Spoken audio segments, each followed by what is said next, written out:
Welcome back. The clock is ticking for Iran. President Trump says he is giving the country a little more than 24 hours to get to the table. And this comes as CBS News has learned mediators have sent both Washington and Tehran a proposal. They're calling for a 45-day ceasefire and the reopening of the Strait. The White House says it's just one of many ideas, and President Trump has not signed off on it yet. But in a profanity-filled social media post on Easter Sunday, Trump says tomorrow will be, quote, power plant day and bridge day if the Strait of Hormuz is not opened.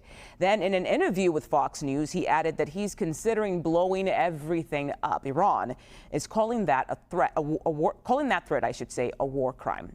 Okay, let's bring in senior advisor at the Center for Strategic and International Studies, Mark Cancian. Mark, thanks for your time today. So what is your take on the president's threats to Iran? Any concern that he'll actually make good on that promise?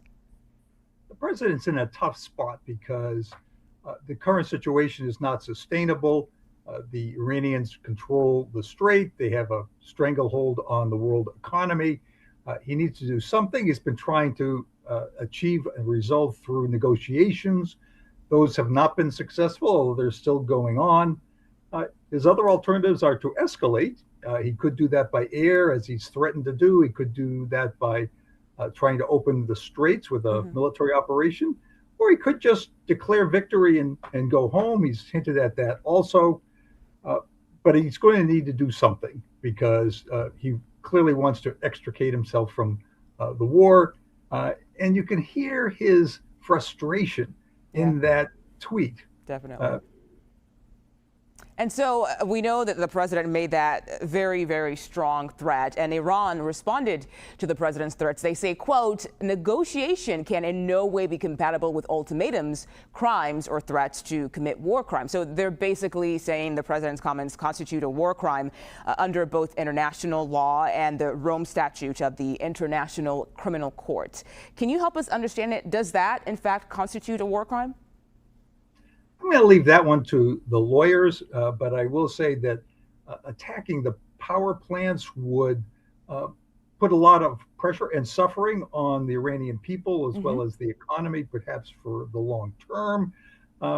Attacking bridges disrupts the economy and people, but of course it doesn't cause as much suffering for the population.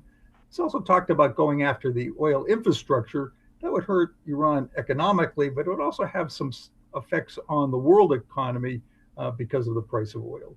Right. So, Mark, as you said earlier, the president has to do something, but I guess right now the question is what that thing will be, right?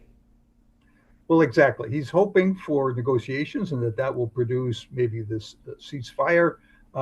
He's now threatening this escalation. He could also try to open the straits with military force. But he said before that he might just declare victory and go home. He said, in effect, we've achieved regime change, that we've devastated the Iranian defense industrial base, that we've devastated their nuclear program and the ballistic missile program. He may decide that that's enough. Okay. Mark Cancian, thank you for your time today. We appreciate your insight.